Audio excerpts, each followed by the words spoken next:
Hi guys, welcome back to the channel. So today, as I record this on Sunday, October the 8th, I think it is, we had another video from Sports Interactive about FM18, and it was all about that big old buzzword, dynamics, the big feature for the new game. And we got a lot more detail on everything that it entails, what it's going to mean for you as the manager and for your squad, and the benefits and detriments it can have both on and off the pitch. So let's have a look at some of the screenshots from the video. You can see here we've got the original, the pyramid, the hierarchy of the club. I don't care that it looks like something from another game. It's a hierarchy of the club. You show me how you can design that in anything other than a pyramid. You start with the top guys and you get fatter as you go down, don't you? So how you can design that without it looking like something else, I don't know. But that's, yeah, just to recap then, this is a dynamic. You have your team leaders, you have your highly influential players, you have your influential players, and then you have your others. They can move around in these tiers as they spend longer at the club, as they get their social groups, which we'll come on to. So they can move around in this hierarchy. They can drop down, they can move up, all depending on relationships with each other, relationships with yourselves, and just their status at the club, really. This was one of the new screens then. So you get, when you first join the club, you get an email similar to this, and you get this one every month. You can see the top corner there. This is from the 2nd of November. So the start of every month, by the look of it, you'll get a squad dynamics update, which is going to, I guess, update you on the dressing room atmosphere and how they feel towards you as the manager. You can see there you've got those two boxes at the top above the pyramid. So your dressing room atmosphere is they're both on a sliding scale, aren't they? Going from bad to presumably very good or something like that. You've got your social groups down the right hand side, and then you've got the pyramid in the middle. They've expanded their social groups on this one as well, haven't they? They only had you had your core and then your secondary group A and then everyone else, didn't you? But they've got two extra ones here at the minute. So here, Dynamics now has its own little tab on the sidebar, which is fantastic. So you can get right in there because it needs to be easily accessible, because it looks like it's going to be a massive part of the new game. So at the top you've got the three boxes. You've got match cohesion, which is how well they're playing together on the pitch. So if you remember from the tactics screen, you had, I'll bring it up here, you can see the right back and the right winger have that yellow line between them, and you've got the one in the midfield and the one between the centre backs as well. You've also got the green and the red. So this is their kind of team chemistry, I guess, and I'm guessing the yellow lines are the team cohesion of how they play together, how they get on together, things like that. I don't know if you can get different coloured lines. I guess we'll see that as we as in one of the upcoming videos. We'll cover tactics and training and things like that. Match cohesion as well. It sounds like you can, I don't want to say artificially improve players, but it sounds like you can maybe make a team greater than the sum of its parts, because it does say that a good match cohesion can improve mental attributes of things like maybe your playmaker's vision. He might, they said it in the video, didn't they? He might spot the run of the striker because they get on well, because maybe they're part of the same social group, things like that, because they're training well together. Experience of playing together, I guess, as well would be a big thing. It sounds like that could really get a little understanding going.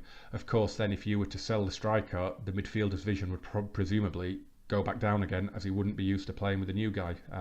But that'll be something that we have to see what happens when it comes. The middle one, dressing room atmosphere, goes without saying, really, doesn't it? That's players that are unhappy, players that are slightly concerned, players that maybe you're not delivering on a promise. That's all going to affect that sort of thing. That again goes from, I assume, something like very bad to very high or superb or something like that.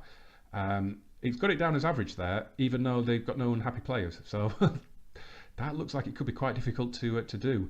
The managerial support one is on the right, and that is how they see you, how they respect you as their gaffer. That can be affected by anything from whether you're picking them, whether you're dealing with the contracts or other promises in a prompt way. Training levels, I guess, would come into that as well. Team talks, all that sort of thing. Maybe what you say in press conferences.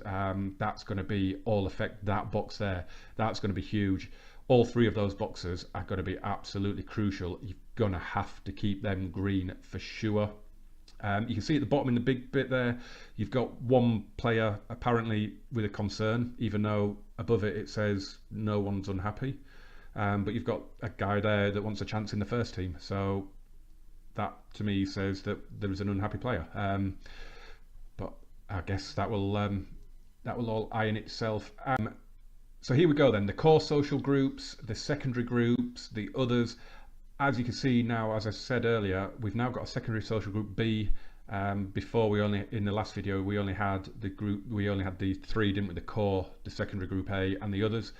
So this is something that will keep developing over time as you sign players, as you sell players, as you bring players up from the youth systems. Your core group is always going to be the biggest one. That's going to be the one where your team leaders are, your influential players, the ones that really form the nucleus of the squad. And then under that, it is players who speak the same language, have been at the club similar length of time.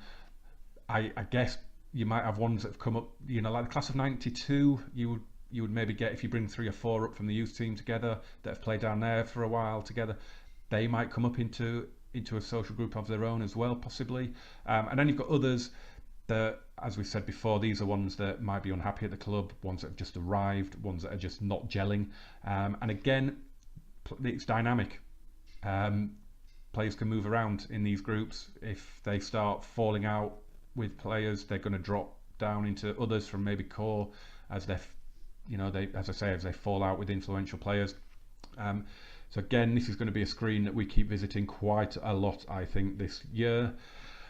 This one here, this is from October in the first season. So whoever's managing Watford in this game is not doing very well, are they?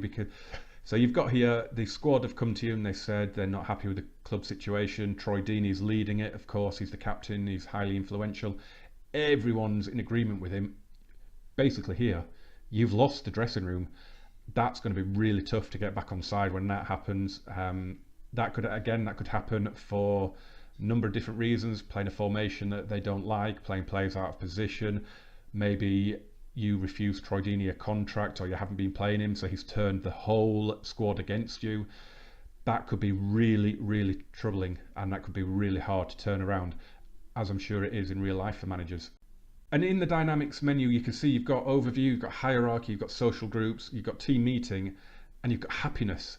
Now this is a very, very good screen. I really like this. It's very detailed, but very, very clear.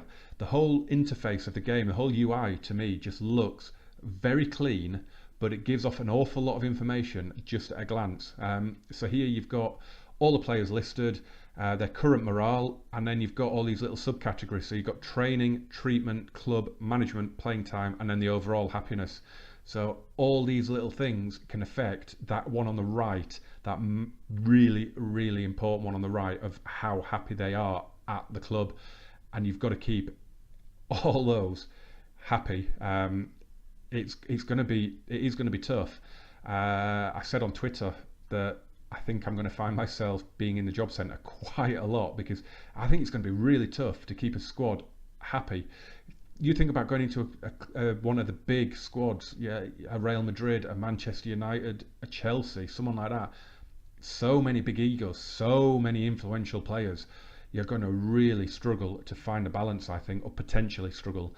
And you're not just going to be able to weed out a player that you don't get on with and sell them like you can now. You can just offer them to clubs. Half the time they don't even question it, they just go. Now you're not going to be able to do that. You're going to be stuck with a player that you don't want to be stuck with, and you're going to have no choice but to play them. Otherwise you're going to lose that dressing room, and it's going to be very, very stressful. And it was mentioned in the video that each player in their profile has a dynamics screen as well in the overview drop down.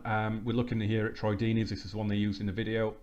And again, a lot of information in here that you had to search for before, but it's right there.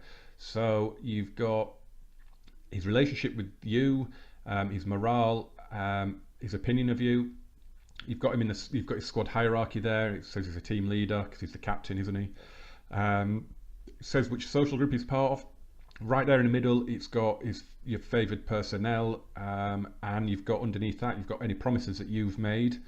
And then on the right, you've got all their happiness, their plans for the future, things like that. So this is all stuff that was kind of dotted around, wasn't it? It was all in different places. It was in either in information or things like the happiness and the plans were dotted around the main profile, and things like that. But it's all there. It's all in one beautiful, clean, informative screen. And again, looks absolutely fantastic.